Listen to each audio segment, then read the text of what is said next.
Now down to the action. This is what I'm really looking forward for. This is such a sticky, gentle debate. So let's not stand in any minefields and get ourselves in trouble, Don. Okay, we'll avoid all the legal ramifications. Boxing cheats, or would you say winning at all cost? Over the history in our sport, you look at fights that have happened, situations that have happened, and it's a case of how much they want it. Are people willing to cheat? Are people willing to do whatever it takes to get the win? Let's start off with Panama Lewis fixing Luis Resto's gloves against Billy Collins in the Collins bout. Do you remember that fight? Oh, very well. It was on the undercard of Roberto Duran's big comeback win against Davey Moore in the Garden. 19,000 people in the arena, plus a worldwide audience, sold out, a tremendous response on the pay-per-view and closed circuit. So Luis Resto was a fighter that was involved with Panama Lewis and a guy named Artie Curley, who was the corner man. And he was fighting kid Billy Collins, who was a prospect and been around. And what had happened is that the lining of the gloves was taken out. So they were wearing, I believe, 8-ounce gloves at that time. And all the foam was removed, and they went in, they taped it back over. And after the fight, Collins sustained a terrible beating. And the commission found him out right away. And at the point that they found that out, there was a big investigation and a big scandal. And of course, Lewis was found responsible for it. Collins suffered physical damage, but the mental damage caused him to become alcoholic. He never fought again, and then eventually died at a very young age. So it was a true tragedy. And this was kind of a crazy thing, because this wasn't a fight that the winner was going to get millions if he went on. The motivation there for, again, losing the fight was not so great. It was just something integral. And once you see the fact that he cheated that time, Panama Lewis, now you have to go back to so many other fights he worked with, and everything he ever did was suspect. But it was a terrible thing, because it really resulted in the eventual death of the loser because of other factors beside losing the fight and the beating he took, and put him into a state of depression. It was quite a terrible scandal. And again, in Madison Square Garden, 19,000 people. So it wasn't somewhere in some backwater where you wouldn't hear about it. With all these stories that we're going to touch on, I'm assuming criminal damages, criminal prosecution must have been considered. Well, he went to prison. Because this is premeditated. Yeah. Panama Lewis went to jail as a result of this. Yes, absolutely. We'll go back even further back. Jake LaMotta, the dive against Billy Fox. The dive against Billy Fox. At one point, the boxing, we talked about it before, it was almost run by the Mafia. And fighters probably had no choice when it came to being put under this kind of pressure. Do you think that was one of those occasions? Well, Jake LaMotta was never a guy who would be the Boy Scout of the Year. I mean, he had a terrible reputation as a person before he became a fighter, because he was a juvenile delinquent. And he had it during his career as a fighter, and he had it after his career as a fighter. So if there was anybody who could be tempted into doing something that was not quite legal, it would be Jake LaMotta. Having said that, that atmosphere, I've missed that. I came a bit later, but that atmosphere was just so pervasive. Every fight was under suspicion. Every close decision, was it fixed? Every fighter who won in an unexpected fashion, did the guy take a dive? The great crime for many people in boxing was that LaMotta admitted to it, because 99% of the alleged fixed fights, and we'll talk about Liston, Ali later, going back hundreds of years or 100 and some years to Gans and McGovern, it's always allegedly fixed. The guy took a dive. Or Carnera was another one who was prominent in that. But very few said, I did take a dive. Very few said, I was involved in a fixed fight. LaMotta actually testified to the fact that he took a dive for Billy Fox, who, as a result of this fight, amazingly, got a world title fight with Gus Lesnovich, lost that fight by knockout, and then got a rematch again and got knocked out finally in one round, which basically ended his career. So they were in such control that the guy could take a dive, and as a result, he gets a world title fight. LaMotta wins it. And the guy who beats him gets 2 world title fights out of it. So that's the kind of absolute control that the mob had over boxing 70 years ago. And this is why our sport has probably always struggled to get out of the dark stages of that era. And I'm quite, listen, we're going to run through many, many more, but then we're just going to try and look at the psychology behind it and how things have changed. Joe Gann's dive against Terry McGovern. Yes. Another situation. Yeah, well, another one of the great fighters of all times, Gans. They fought in Chicago around the turn of the 20th century. And, Gans was very heavily favored. And all of a sudden, McGovern, who was a great fighter in his own right, bantamweight and featherweight champ as a teenager, knocks him out in a shocking fight. They never fought again. It killed boxing in Chicago. And as a result, if you look in the old record books and you see in America this ending, no decision, no official decision was rendered in thousands of fights. And the reason for this is because the gambling was so rife and they controlled it so much that boxing was not so much a spectator sport as it was an outlet for gambling, a reason to gamble. They could have had two cockroaches in there rather than fighters, but it was so rife and so corrupt that the gamblers had such influence on the outcome of a fight that they said, we're not going to give any decisions. So you can't officially gamble on it. Of course, they still continue to do it, newspaper decisions and whatever they use is a popular verdict, they would call it in those days. So it actually changed the face of boxing. It took away legal decisions being rendered for so many years, killed boxing in Chicago for about 20 years. And again, because Gans, as on that Duran card, the exposure was so great for Resto, his name and McGovern's name was so great that when this happened, it just had reverberations around the entire United States. I have to say this, John, we were talking about scandals in Europe and Britain and other places. We seem to be the center of this. We're the epicenter of the scandal, whether it's about gambling or taking dives or guys using illegal substances. We seem to set the standard for that. And nobody's able to catch up to us in the US yet. And unfortunately, boxing, we're like cockroaches, no matter what scandal hits, it's like the weekend after it's forgotten about, or not forgotten about, but we still seem to scramble back and get ourselves in that position again. And we're almost in a position of respect, and then boom, there we go again. Margarita, loaded gloves. Again, situations like that blows up. Yes, and again, it affects that fight. It goes up for a few months. People scream and yell about it, but boxing goes on. I'm sure after the Margarito scandal, there were 50 fights held that same day in other arenas and other venues. And we're always calling for a federal investigation. We need a czar, is the word they always use in boxing here in America. And nothing ever comes of it. We did have this ABC and we did have the Muhammad Ali Act, but, that comes as a result. But very few things change. What do you think it is? Because scandal upon scandal, we'll keep going through them, and we'll kick off and say this should be done, that should be done. Yeah. Why is it falling on deaf ears? Is it because the buck stops with nobody in particular? Is it because there's so many different governing bodies that the goalpost can always be moved, or is it because that the people that are supposed to be listening just don't listen because it doesn't suit their agenda or individuals' benefit? I think the perception of boxing, it's so bad. A fellow once said to me, you can legalize prostitution, but you can't make it moral. And you can regulate boxing, but they're still going to have a jaundiced eye. It is. They say it's boxing. I had the saying, in boxing, you're guilty until proven guiltier. But nobody, that's box. That'll be the response. That's boxing. If you don't like boxing, don't get into it. That's the mafia. If you don't want to be in the mafia, don't get involved with it. It's just the nature of the beast. It's looked upon as as one of the 8 deadly sins, if you want to extend it to that point. It's something. It is a shame. Just that it gets your trust, and then bam, hits you again. You think, oh, come on, we're shooting ourselves in the foot. Floyd Patterson in Redemaker's pro debut. Again, what a fight! What a scandal!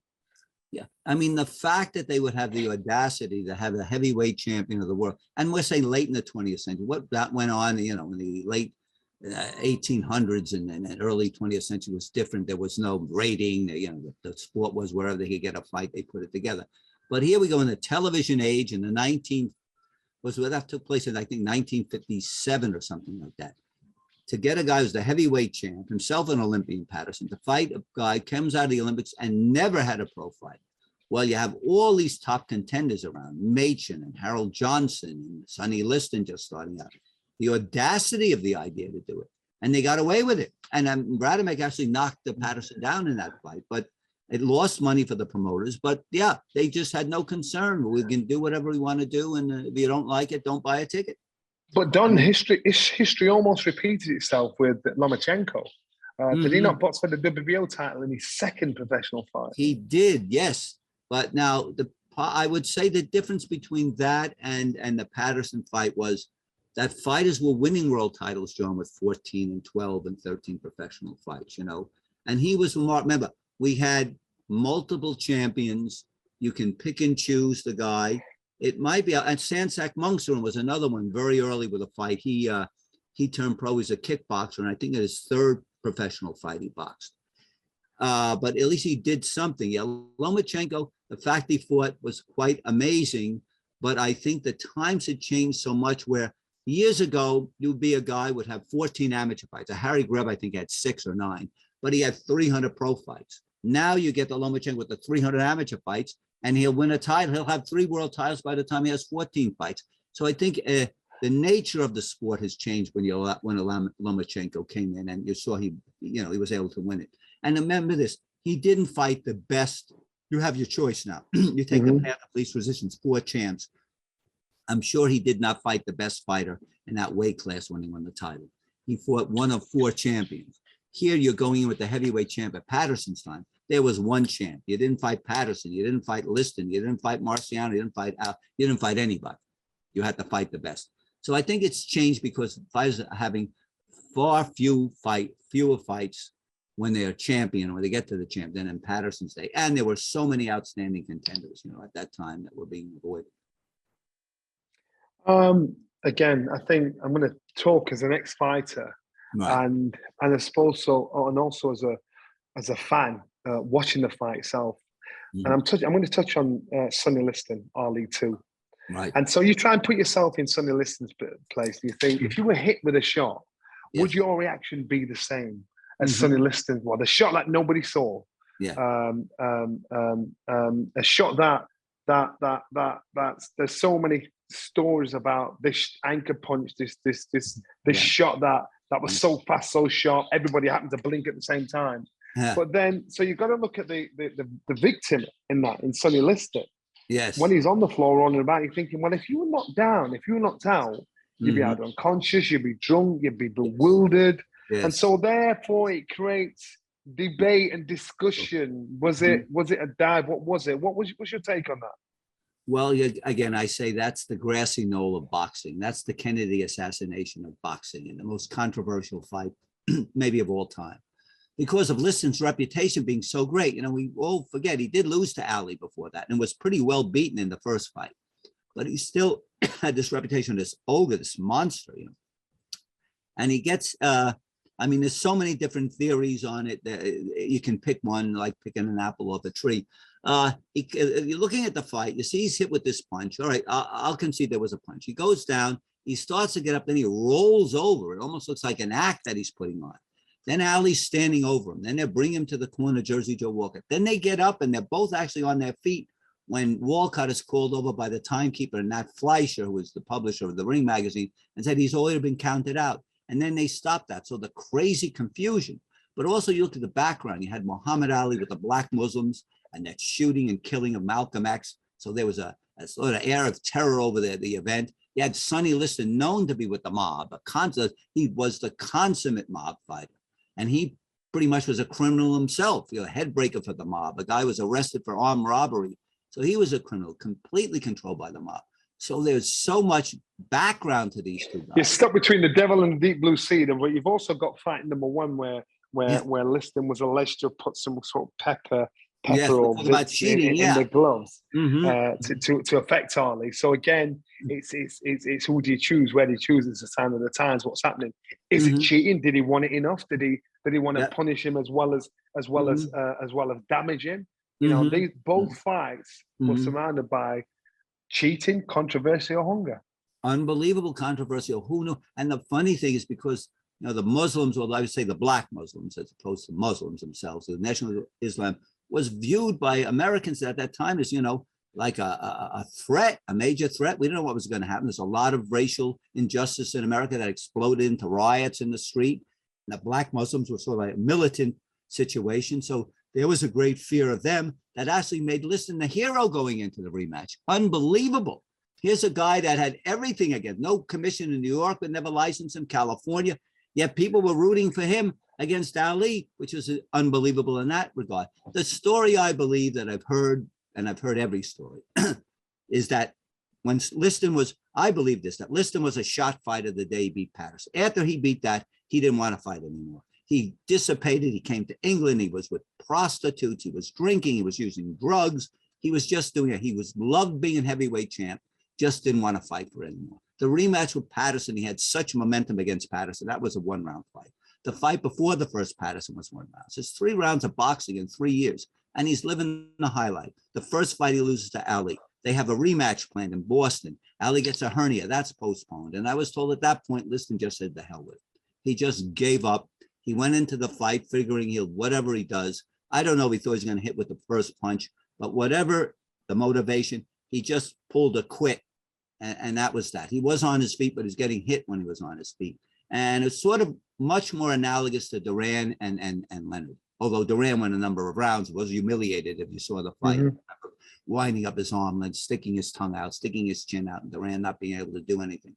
But it was just maybe a consummation of everything. Maybe people came to Liston to take a dive and he didn't want to do it. And other people came to him, threatened him if he did, he'd be suspended. There may be so many situations there. He just said, the hell with it. And that's what I perceive. Because as you remember, he came back and fought. He didn't go too successfully. He couldn't get really big fights in the comeback because he was such a pariah. But that seems to be more what I believe than the crazy stories that the Nation of Islam kidnapped his wife and held her hostage. Mafia told me to go in or you die, and all these kind of stories. I just think he felt he wasn't in shape. The payday was there, and he just didn't give a damn. And he was the kind of guy, I said, with criminal mentality, that he didn't care. What is it, Sonny? Listen, he's not going to become Santa Claus if he wins the fight. So that's just my personal opinion. Could he have taken a dive? Absolutely possible. Anything's possible, but I just think it was a quit.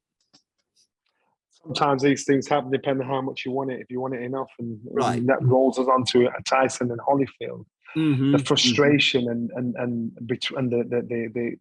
the build up between these two fighters, where Tyson literally bit the ear off Holyfield. Yes. Out of frustration, out of everything that boiled with these two fighters. Is that cheating? Is it frustration? Is it human nature? Yeah. What would you put it down as? Well, I hope it's not human nature, John, because you were never accused of biting an opponent. But some people just lose it. They just lose it. And then Tyson's that kind of a guy that would lose it. We see how his personality was outside of the ring, where he's always being charged with this or that. He'll slap somebody. He'll do something stupid. He'll do something impulsive.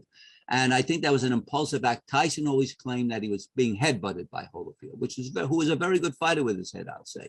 And he just wasn't, but he also wasn't winning. And he said, no matter what I do legally, I'm hitting with the best punches. I'm hitting with my hook, my jab. This guy is here to, he's beating me. And I think rather than the humiliation of losing, like Duran in the Leonard fight, he just said, I'm going to bite this SOB to heck with it. And he bit him twice. I remember Jose Silva said, well, they should have let it go. And I said, oh, so you subscribe to the 3-bite theory. 3 bites in your ass. One more he was entitled to. But yeah, I think that was a complete, like you say, it was frustrating. He wasn't winning, and it's just he did something that's outrageous, which with Mike Tyson, you expect the outrage. So that wasn't something that's premeditated before you got in the ring. That was just anger, and I'm not justifying it. It was anger. It was his anger human emotion. Yes. But then you'd move on to Shane Mosley. Admit he took steroids.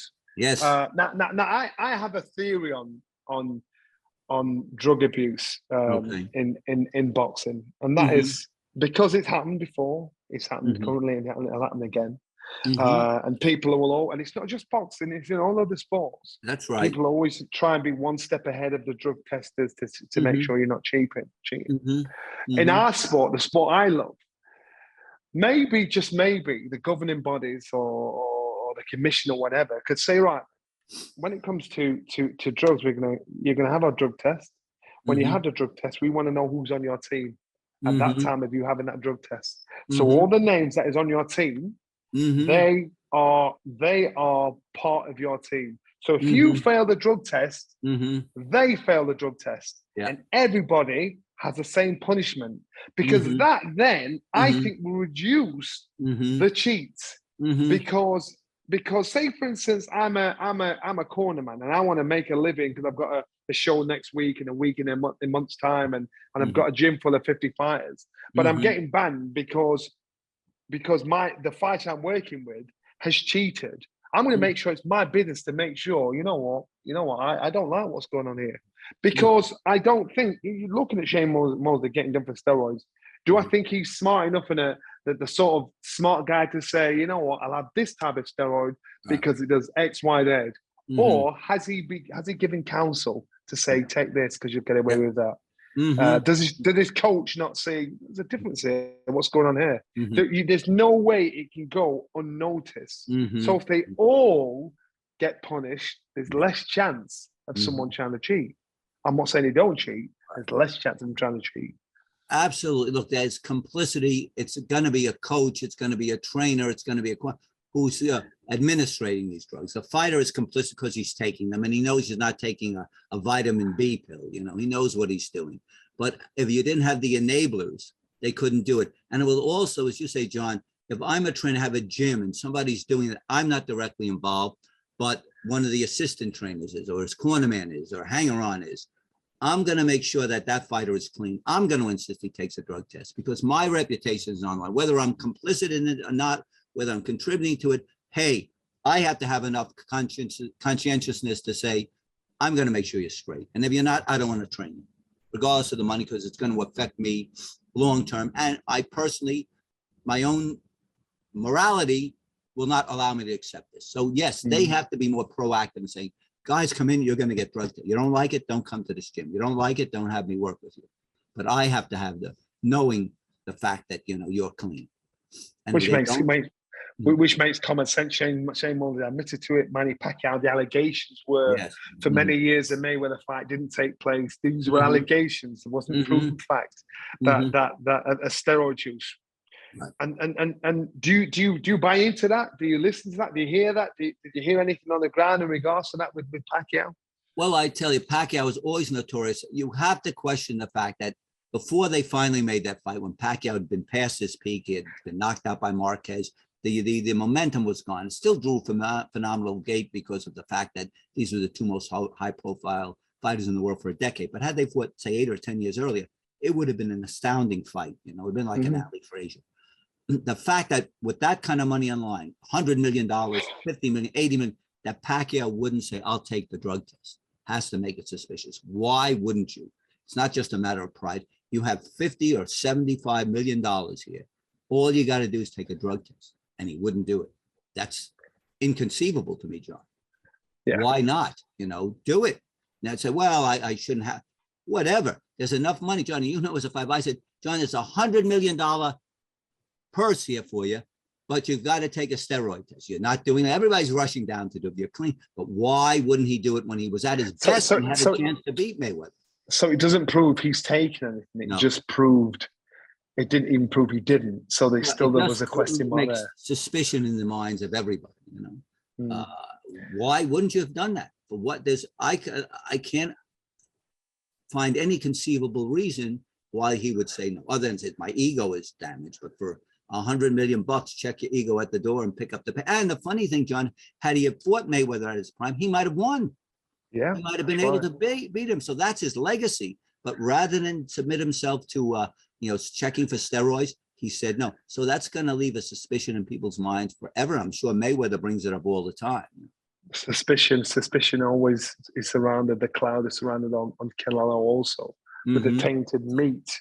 Canelo Alvarez, Canelo Alvarez. And the thing is, he's actually a very good technical fighter. He's actually a very good boxer.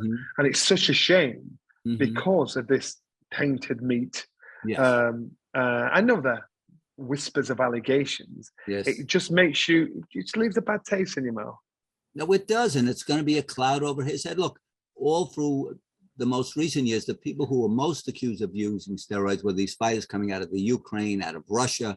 I mean, I've heard stories where people went over there and they said, you want a shot? And they said, the fighter, what's that? Steroids. It's just pro forma. They did it with the Olympians. They did it with the professional fighters. And I saw it firsthand. I saw it firsthand. So there you go, And Joe. I've spent a lot of time over there for 6 years. I saw it firsthand. So I totally hear what you're saying. Yeah, and you're the oddball out if you don't take it. Now that's going back to where we said, well, maybe they were kidding about earlier, how maybe they just let one division for people who want to take it and one division of fighters who don't.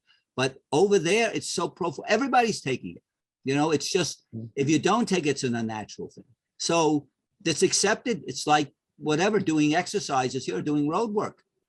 But then you're thinking about the stupidity, knowing that you're going to be tested, or knowing there's a strong possibility you're going to get tested, but still not messing about once and cheating once, but cheating twice. And I'm talking about Gerald Miller. Oh well, here. That's a crazy guy. I think there's some there's no common sense. So you're trying to figure out what's he's thinking. Yes.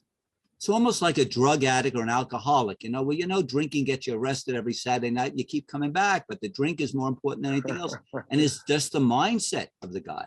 They don't care. I think they just shut out. So what? I'm going to do it. And it's like a criminal robs a bank. Well, you're going to get arrested. Yeah, but I rob banks. That's what I do. I take drugs when I fight, or I take enhancements, and I do it. And that's more important than a career. You know, there's then psychological problem, I think, at that point. Without a doubt. You've got fighters that actually... James Toney failed the drug test when he was fighting Ruiz. John Ruiz, and was heavyweight champion of the world, lost it because of that. So that goes to the Nigel. Yeah. I'm saying the Nigel Benn thing, he must have known. I don't know. They're detached from reality. Yeah. Exactly. And that's why, and again, listen, the jury's still out there. The conversation's not finished yet. And I'm quite sure there's still an independent inquiry. But again, this is where my theory of the whole team being accountable would make so much of a difference, because I don't believe one individual is the only person to blame. And I think these individuals that subscribe, these individuals that will give you advice to say take X, Y, Z because you can do X, Y, Z, they are always in the shadows when it comes to boxing. They are always around to say, psst, come here, let me help you out here. But when it affects not just the fight, because the problem is this, any fighter, we'll say Conor Benn, the only name we're hearing is Conor Benn. Right. We're not hearing anybody else's name. Yes. And so therefore, if he's next on the line, everybody's next on the line. Yeah, that's what should happen, because and not just rumor. Oh, I think he was with the camp. I think he was the camp. There should be, once you've taken that drug test, you need the names of everyone that's in your team.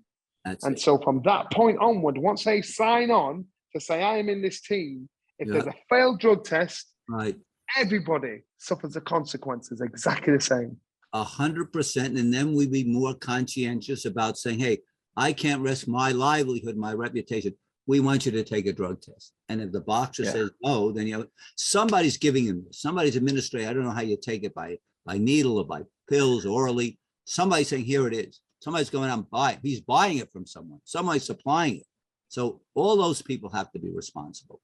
I think absolutely the trainers on many of these baseball and football teams are responsible because they are administrating it. And in boxing, it should extend to that. I agree. There's so much money, though, like you say, people are willing to be complicit. They're willing to take the risk. Because even the residual income that goes to the fight, people who are not the fighters, is so great that nobody will say anything. He's the champ. If he wants to do, he's the money maker. I just follow. Well, no, you just don't follow because you're part of that team. You know, you're there at the victory. You're there at the defeat. You got to be there at the point where, you know, if they're doing something to cheat, you're as complicit as they are. If they're not, and they win on their own merits. So you can't change the victory again.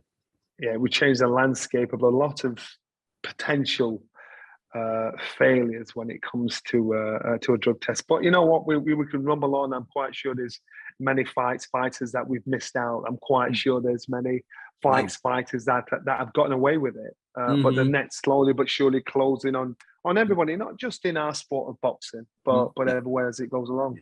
Yeah. Now, something unique that people didn't have to deal with 20 years ago. I mean, you might have on a minor level, then it became so pervasive. And as you said, not just in boxing and football and track and field and baseball had big scandals. So again, and I also think, John, you need the punishment to fit the crime. We say Canelo tainted me, but what happened to him? He's now making $100 million. They're not saying if you do this, you're out for 5 years.